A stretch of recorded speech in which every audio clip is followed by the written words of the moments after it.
Vous regardez Média TV Afrique, merci d'être au rendez-vous pour votre émission hebdomadaire, la Semaine africaine, l'édition qui revient sur les actualités marquantes qui se sont déroulées cette semaine sur le continent africain. Pour cette première partie de l'émission, on commence par le Maroc. Le président sénégalais Macky Sall a reçu ce 13 novembre à Tanger le Grand Prix Medays 2019. C'était à l'ouverture des travaux de la 12e édition du Forum Medays organisé sous le haut patronage du roi Mohamed VI. Crise globale de confiance, faire face aux incertitudes et à la subversion, c'est le thème de l'émission de l'édition cette année. Macky Sall a donc adressé un salut fraternel au roi Mohamed VI. Il a également salué les liens profonds qui unissent le Maroc et le Sénégal. Pour le chef de l'État, il n'est possible de relever les défis auxquels l'Afrique fait face que dans un environnement de paix, de sécurité et de stabilité qui offre la quiétude nécessaire au développement économique et social. Notre envoyé spécial au Forum des Medays à Tanger, Ismaël Obiangzé, est revenu sur cette journée de discussion. Regardez.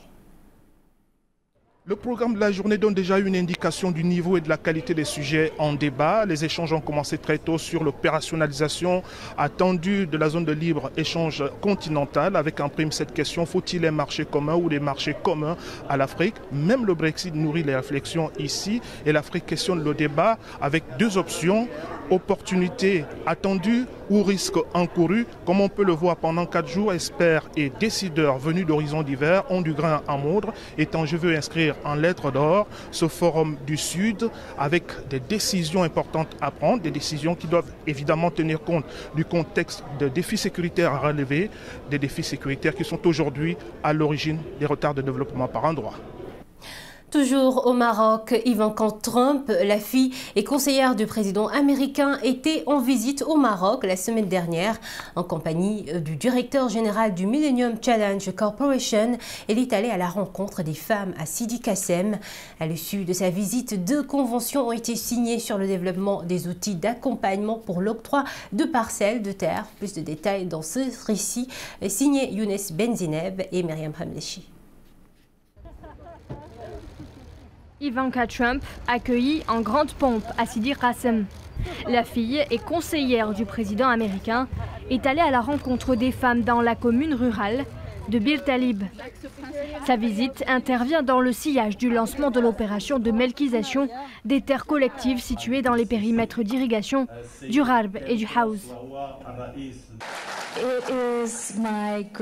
Je suis honorée de visiter le Maroc pour la première fois sous le leadership de Sa Majesté le roi Mohamed VI. L'initiative mondiale de développement et de prospérité des femmes est un programme porté par le président Donald Trump avec pour ambition d'aider à l'émancipation économique de 50 millions de femmes d'ici 2025. Elle consiste principalement à renforcer les compétences de la femme dans différents domaines. Cette démarche comprend aussi la valorisation du travail déjà entrepris, à l'image de ce qui se passe dans cette région.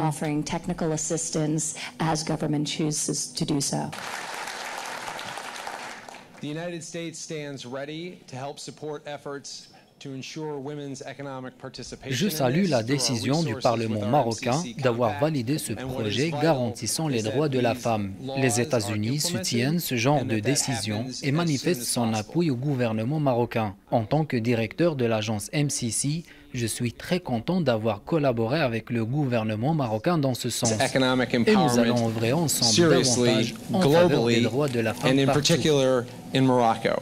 À l'issue de cette visite, 2 conventions ont été signées. Elles portent sur le développement d'outils d'accompagnement pour l'octroi de parcelles de terre.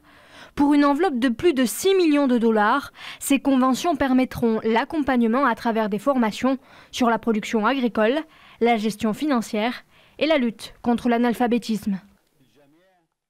Direction l'Algérie, les 28 manifestants arrêtés en possession d'un emblème amazigh ont été condamnés par le tribunal d'Alger à 6 mois de prison ferme pour atteinte à l'intégrité du territoire national. Le chef d'état-major de l'armée avait interdit tout autre drapeau que l'emblème national dans les manifestations hebdomadaires contre le pouvoir. Noa Bazir pour les précisions. En Algérie, de lourdes peines sont tombées pour les détenteurs du drapeau amazigh. Au total, ce sont 42 personnes qui ont été arrêtées durant le mouvement populaire anti-régime en Algérie et ont comparu devant le tribunal. 21 d'entre elles, accusées aussi d'atteinte à l'intégrité du territoire national pour avoir arboré un drapeau amazigh, ont été condamnées dans la nuit de lundi à mardi. Le verdict du tribunal de Sidi Mohamed les condamne à une peine de 12 mois de prison, dont 6 fermes et une amende de 30 000 dinars. Les 20 autres prévenus, poursuivis pour les mêmes faits, ont été renvoyés au 18 novembre. Selon la Ligue algérienne de défense des droits de l'homme, c'est le plus grand procès des détenus d'opinion porteurs du drapeau amazigh depuis le début de ce mouvement né le 22 février. La défense a plaidé l'acquittement des accusés, appuyant qu'il n'existe aucune loi interdisant de brandir un drapeau amazigh et que la Constitution précise que l'amazirité est l'une des composantes de l'identité nationale algérienne. Ce verdict a suscité de nombreuses protestations. Plus de 200 personnes se sont rassemblées devant le tribunal, criant « Libérer les détenus ». Les avocats ont quant à eux protesté contre la durée de la procédure dans une affaire qui n'exige pas 4 mois d'instruction. Le parquet avait déjà requis en octobre des peines de 18 mois à 2 ans de prison ferme contre 11 manifestants arrêtés en possession de drapeaux amazigh. En province, plusieurs manifestants accusés pour les mêmes faits ont été acquittés. On parle à présent de l'actualité politique en Tunisie. Le président du mouvement Ennahda, Rached Ghannouchi, a été élu ce mercredi 13 novembre président de l'Assemblée des représentants du peuple. Il a obtenu la majorité absolue, soit 123 voix. Pour rappel, Ghannouchi a présidé la première plénière de la deuxième législature après qu'Abdel Fattah Mourou lui eut passé le flambeau comme le prévoit le règlement intérieur de l'Assemblée. Il a ensuite prêté serment devant les nouveaux députés. Les détails avec notre correspondante à Tunis, Najwa Becha. Abdel Fattah Mourou, président sortant de l'Assemblée du peuple, a ouvert la première séance plénière de la deuxième législature 2019-2024 avec un discours, le dernier qu'il aura à faire et qui clôturera la première législature. C'est une journée exceptionnelle. On a l'impression que le temps s'arrête pour saluer un grand moment, un moment de fierté de notre patrie. Tout de suite après, Abdel Fattah Mourou a cédé la présidence au membre le plus âgé du Parlement, qui n'est autre que Rached Ghannouchi, député d'Ennahda, âgé de 78 ans, assisté par le plus jeune député du parti Qalb Tounes, âgé de 24 ans, et la plus jeune députée d'Ennahda, âgée de 27 ans. Un vent nouveau souffle sur la scène politique et l'équilibre des forces a changé. Face à cette nouvelle et apparente bipolarisation de la scène politique tunisienne, où ce duel Ennahda-Qalb Tounes, certains partis joueront donc les arbitres et seront constamment courtisés par les deux grandes formations lors des prochaines discussions de l'Assemblée. Il s'agit d'un modèle distingué et exceptionnel dans le monde. C'est une transition qui mène vers une société sociale équitable, synonyme de dignité et offrant une vie meilleure pour tous les Tunisiens. En tant que mouvement populaire et courant démocratique, nous espérons que le président du Parlement ait la main propre et que soit pour lui la souveraineté nationale au-dessus de tout autre intérêt. La scène inaugurale du nouveau Parlement a connu son premier grand clash entre la présidente du Parti destourien libre, Abir Moussi, et le chef d'Ennahda, Rached Ghannouchi, qui préside cette séance. Abir Moussi a contesté la prestation de serment collectif, estimant qu'elle est inconstitutionnelle. Elle a revendiqué un point d'ordre qui ne lui a pas été accordé. Rached Ghannouchi l'a invité à s'adresser à la justice dans le cadre du respect des institutions de l'État. C'est une autre journée exceptionnelle dans l'histoire post-révolution du pays. Des familles politiques diverses se rencontrent pour la première fois sous la coupole du Palais du Bardo dans sa deuxième législature depuis la Constitution de 2014. Najwa Becha, Médien TV, Tunis. Il faudrait également préciser qu'Ennahda n'a pas encore fait de proposition pour le poste du Premier ministre. Le parti devrait normalement s'orienter vers un membre modéré. Quels sont les critères à prendre en compte? On écoute à ce propos Vincent Guisser, politologue spécialiste de la Tunisie. Il était au micro de nos confrères de Midi 1 Radio. Ils sont meurtris, d'une certaine façon, ils ont envie de revenir au Premier ministère, c'est-à-dire qu'ils l'ont été à plusieurs reprises depuis la Révolution.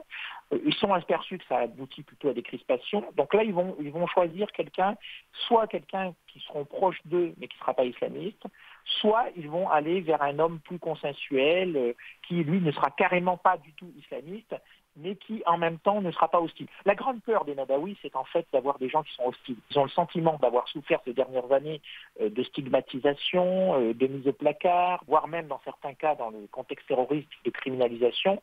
Et ils ont envie d'avoir un Premier ministre qui pas forcément sera entièrement à leur service, mais en tout cas qui ne sera pas contre eux. Donc de ce point de vue-là, ils ont du mal à trouver cette personnalité qui les satisfait eux-mêmes et qui puisse aussi satisfaire une partie des membres du Parlement. Donc le choix du Premier ministre est extrêmement délicat. Le sommet extraordinaire de la CEDEAO sur la situation politique en Guinée-Bissau, nous en parlons aussi dans cette rétrospective. Il a récemment eu lieu dans la capitale nigérienne Niamey. Plusieurs chefs d'État et de gouvernement y ont pris part pour trouver ensemble une solution à la crise que traverse le pays. Pour l'instance régionale, il s'agit surtout d'apaiser les tensions qui menacent la présidentielle prévue dans la fin du mois de novembre. Suivons les détails de notre correspondant à Niamey, Jordi Bré-William. La situation politique en Guinée-Bissau tient en haleine la communauté économique des États de l'Afrique de l'Ouest. Et c'est la question qui est au centre des débats à l'occasion du sommet extraordinaire qui se déroule actuellement à Niamey au Niger. Une réunion présidée par Mahamadou Issoufou, président en exercice de la CEDEAO, et qui compte bien évidemment la participation du chef de l'État bissau-guinéen, José Mario Vaz. Rappelons que ce dernier avait procédé le 28 octobre dernier à la destitution de son Premier ministre Aristide Gomez, ainsi que l'ensemble de son gouvernement sur fond de dissension. Résultat, le pays compte actuellement 2 gouvernements et 2 premiers ministres, alors que la campagne pour la présidentielle du 24 novembre a débuté ce week-end. Une situation qui inquiète bien évidemment l'instance régionale, d'où la tenue de ce sommet extraordinaire. José Mario Vaz devra ainsi être édifié par ses pairs de la CEDEAO sur le caractère déjà jugé illégal de son action. Jean-Dieu William, depuis Niamey pour Médian TV Afrique. Dans l'actualité également, au Mali, l'armée malienne a annoncé cette semaine le repli de ses positions isolées après des attaques terroristes. La force militaire entend se regrouper sur des places plus fortes après 2 assauts très meurtriers près de la frontière du Niger et du Burkina Faso. Cette décision a déjà été appliquée à 3 postes et d'autres vont naturellement suivre. La dégradation de la situation sécuritaire dans le pays et la dureté des revers subis ont renforcé les interrogations sur la faculté de l'armée malienne à faire face.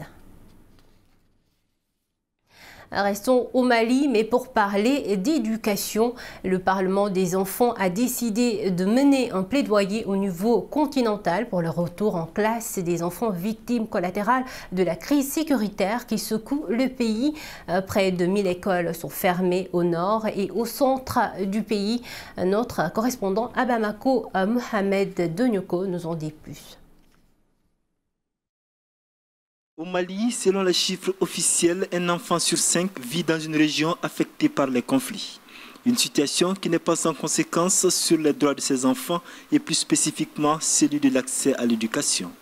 Avec quelques 900 écoles fermées au nord et au centre du pays depuis le début de la crise, le Parlement des enfants, avec l'accompagnement de Save the Children, a décidé de porter la voix de ces enfants victimes les 15 et 17 octobre dernier à Addis Abeba, en Éthiopie. On a un peu parlé de la situation vraiment du Mali, des écoles qui sont fermées, de la santé, de l'éducation. On a demandé la réhabilitation des écoles et des centres de santé qui sont vraiment prioritaires parce que pour parler d'enfants, il faut d'abord la santé.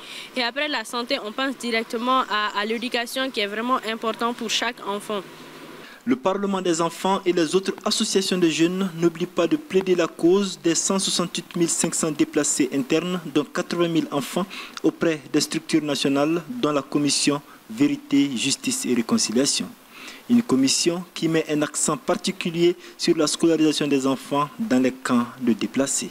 Par rapport au truc d'école, nous avons un partenariat avec le ministère de l'Éducation nationale et le ministère de la Justice par rapport aux actes de naissance pour faire en sorte que ces enfants puissent bénéficier rapidement de leur acte de naissance et qu'ils puissent avoir accès à l'éducation. Donc voilà ce que nous faisons concrètement pour le moment. Il faut noter que depuis le début de l'année, ce sont 150 enfants qui sont décédés à la suite d'attaques et plus de 75 blessés. Et c'est le moment d'aborder les temps forts de nos émissions de débat de la semaine sur le plateau de Midi 1 TV. Aminata Thiam a reçu cette semaine dans l'invité de la rédaction le colonel Ousseynou Pouye, expert en paix et sécurité ONU et Union africaine. Il s'est prononcé sur le rapport de l'ONU portant sur le retrait des casques bleus en République démocratique du Congo. Le secrétaire général des Nations Unies, Antonio Guterres, avait en effet demandé une évaluation stratégique de la MONUSCO, la mission des casques bleus dans le pays qui compte 16 000 soldats. Que pourraient être les conséquences de ce retrait? La réponse dans cet extrait. Les conséquences, elles ne sont pas très visibles. Mais ce qui est certain, c'est qu'il sera demandé à la population, il sera demandé à la population de se faire, disons, harakiri, carrément de se faire violence pour accepter que cette stabilisation puisse se faire dans les délais prévus et dans les formes qui sont plus ou moins les formes qu'on a vécues un peu. Au Timor, la transition au Timor, la transition en Haïti, la transition dans les Balkans. Il n'est pas impossible qu'il y ait des difficultés énormes, mais ces difficultés doivent être surmontées par les populations avec l'assistance des organisations de la société civile et surtout l'encadrement onusien. Les élections locales au Sénégal sont finalement prévues en mars 2021 et avant cette échéance, les acteurs politiques sénégalais pourront-ils trouver un consensus fort sur toutes les modalités d'organisation et de participation à ces élections? La question était au centre de l'émission Talk Afrique de Dakar. L'expert électoral sénégalais Valdjo Djoundia était parmi les invités d'Abdoulaye Diallo. Il a apporté un éclaircissement sur la faisabilité de ces élections locales à la date prévue. Je vous propose de l'écouter. Pourquoi nous avons proposé la date du 28 juin? Nous avons regardé techniquement les choses pour dire qu'aujourd'hui, l'audit des fichiers demandés peut se faire bel et bien à partir durant le mois de décembre sur 20 jours. Ça, c'est un. Deuxième élément, nous avons dit le mois de novembre, là où nous sommes actuellement. Nous pouvons élaborer des termes de référence pour recruter les experts internationaux, parce que c'est ce qui est demandé, pour faire l'audit du fichier et l'évaluation du processus électoral. Et nous avons dit, toujours dans nos propositions, nous pouvons faire la révision exceptionnelle des listes électorales à partir du mois de janvier 2020.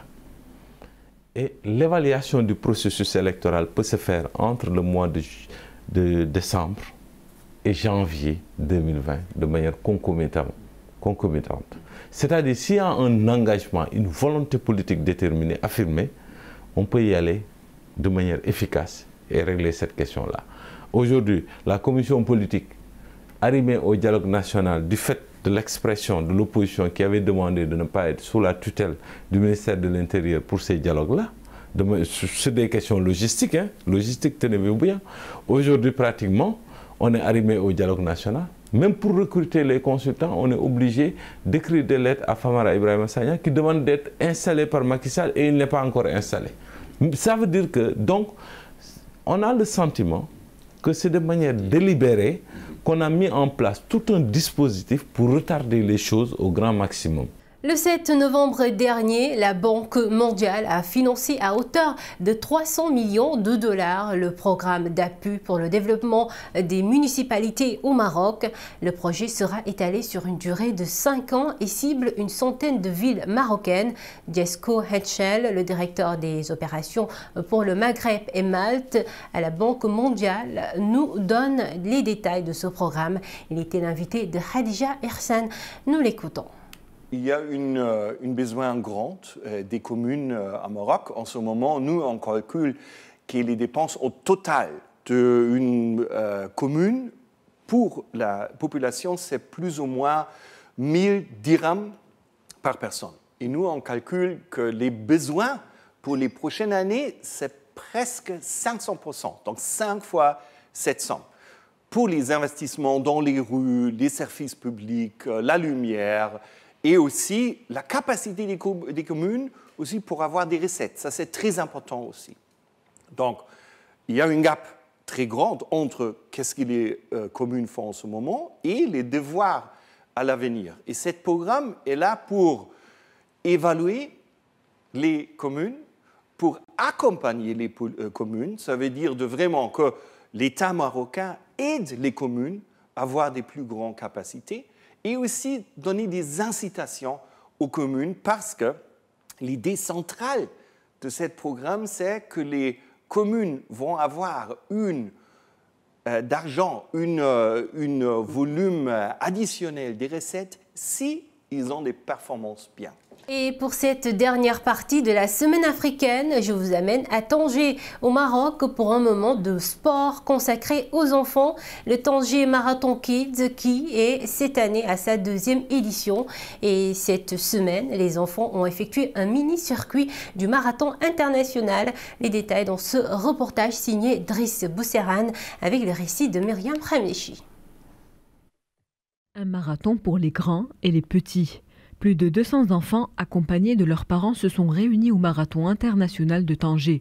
L'objectif est d'initier les plus jeunes au sport afin que l'exercice physique devienne une activité qui fait partie des habitudes du quotidien. C'est une bonne initiative et une bonne chose que cette course soit dédiée aux enfants. Ça leur permet de développer leur esprit sportif. En plus, le circuit est agréable et il donne sur la mer. En général, j'encourage le sport. C'est la 2e fois que je participe à ce marathon. J'espère gagner. À l'instar des grands, les enfants aussi auront droit à un dossard, à une médaille ainsi qu'à un t-shirt du marathon. Notre but est de promouvoir ce marathon au niveau régional et mondial. C'est ce qui va lui conférer une portée plus conséquente lors des prochaines éditions. C'est aussi l'occasion de mettre en valeur l'attrait de la ville de Tanger et de sa région. Sur la ligne des départs, les enfants attendent le signal de l'arbitre afin de se lancer dans une course de 2 km.